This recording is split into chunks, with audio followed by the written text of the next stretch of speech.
আধা কোটো চাল,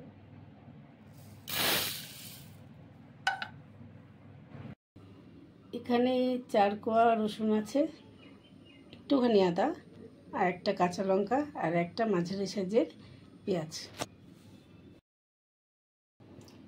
চিকেন কিমা,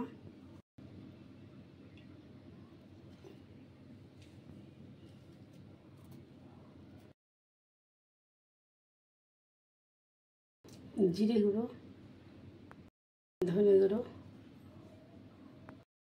আর একটু গোলমরিচ গুঁড়ো, অল্প লঙ্কা গুঁড়ো আর দই 50 গ্রামের মতো। আর এগুলো আমি সব ভালো করে মিশিয়ে নেব।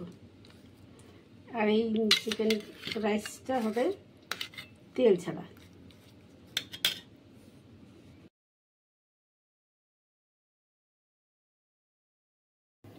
তেজপাতা আর গরম মশলা আমি মধ্যে দিয়ে দিলাম, গোটা গরম মশলা।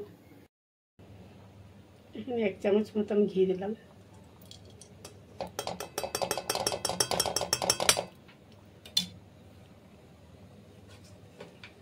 এবারে আমি রসুনটা দিলাম, এই আদা থেতো রসুন থেতো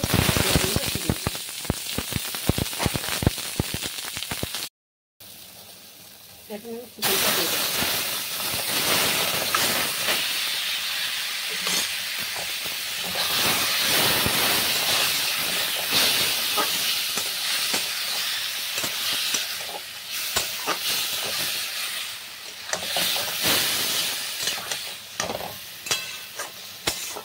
যেহেতু এটা আমি অয়েল দিই নেই, অল্প 1 চামচ মতো ঘি দিয়েছি, তার জন্য আমি অল্প একটু জল দিয়ে দেবো, নাহলে লেগে যাবে।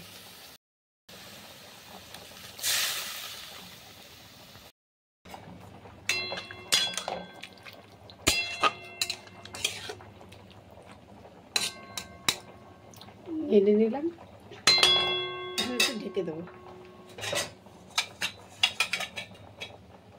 একটু ঢেকে ঢেকে কষে নেব।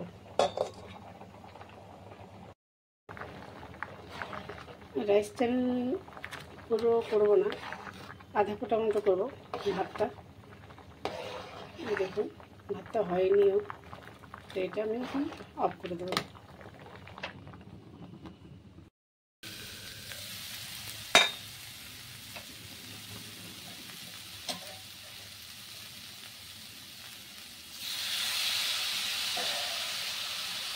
এখন রাইসটা দিয়ে নেড়ে চেড়ে আবার ঢেকে দেবো।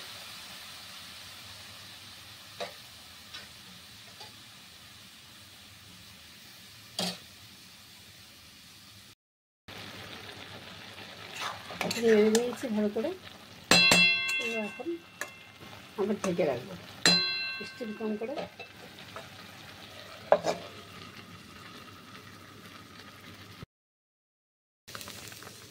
হয়ে গেছে, জলটা শুকিয়ে গেছে।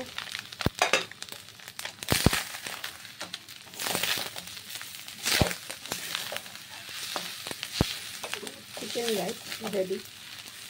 আর এখানে চাইলে একটু ধনে পাতা ছড়াতে পারে বা পেঁয়াজ বেরেস্তাও দিতে পারে, কিন্তু আমি দিই না। আমার ছেলে পেঁয়াজ বেরেস্তা খুব একটা পছন্দ করে না, তাই দিই না। আর বাড়ির খাবার মানে তাই। আর যে ছেলে বা হাজবেন্ড যেটা পছন্দ করে সেটাই করে সবাই, আর আমিও তাই করি। থ্যাংক ইউ ভিডিও দেখার জন্য।